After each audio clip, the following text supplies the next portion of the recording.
inspired you to create this film? Spark, if you will, happened when I picked up a book by this guy named John Bolton. I don't know if that name rings a bell, but he's a security advisor for President Trump.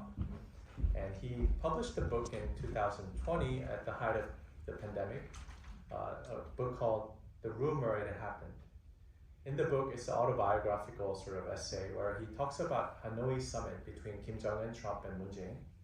And as a member of Korean diaspora who's somewhat more interested in what's happening in our motherland, especially the reunification and the division issue, and many of you guys who all come from Korean background can probably empathize with me when I say that in 2018, do you guys remember when President Trump and Kim Jong-un met in Hanoi and they shook hands and they posed for photo ops, and there was a real sort of possibility of peace coming into the peninsula for the first time in nearly 70 years, right?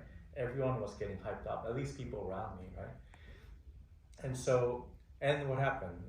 The talk failed. We're now back to ground zero, trying to rebuild the relations. But in the book, what John Bolton, the security advisor to Trump, basically said, the reason the peace talks in Korean Peninsula failed, according to the words of John Bolton, is because of Trump's impulsive decision, Pompeo, the State Department head's self-interest, and John Bolton himself, his own ideological difference.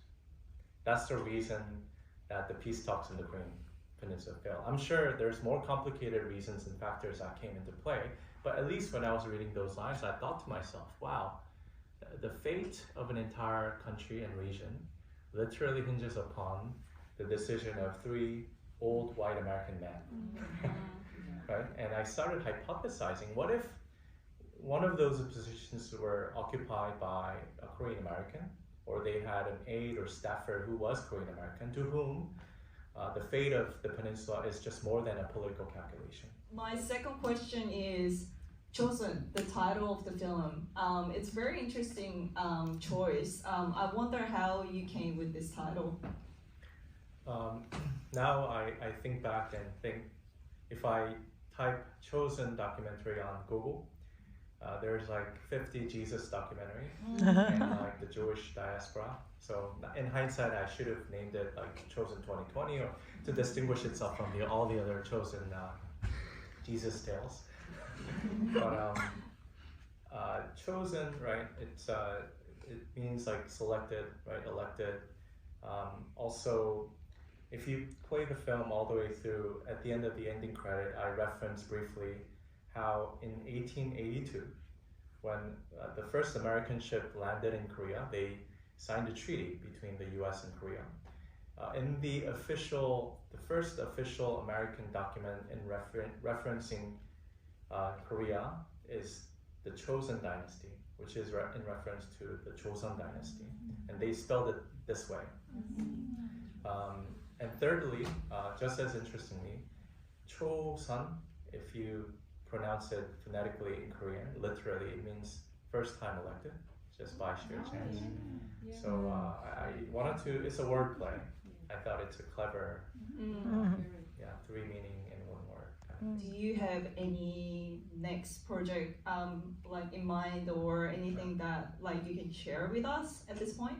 I met this Korean American doctor working in Pyongyang University as the only Western educated doctor who treats kids with disabilities in North Korea, and he's the only specialist who does that, right? So I met him at a conference 2 years ago. We were roommates, and I was like, I had so many questions for him, and he said, Joseph, I do this not as an ideological sort of motivation, but I do this because something needs to be done about the status quo. And this was his pitch point, right? He's like, I treat kids with disabilities in North Korea, and many families walk into my office and it's their first time being diagnosed, right? Because there's no other specialist like him. And the way in which their human relationship within family restores at the end of this therapy program is miraculous. It happens to every family unit. And he carried out the same program in South Korea, which is way more medically advanced, but same thing happens, right? There's a genuine restoration of human relationship in the family, right? Family dynamic, because they get to understand each other for the first time, right? And so his pitching point was, see, Joseph, by seeing the human restoration of the most marginalized and vulnerable communities in both countries, I'm witnessing the restoration of the Korean Peninsula in advance, right? And so why don't you come and film these families with me for maybe 2 months, and let's present this, untold story. I mean, this is my 5-year, 10-year project. So someday, hopefully, I can tell this story. Wow. Sorry, I talk too much. Yeah, thanks for sharing that. Diaspora.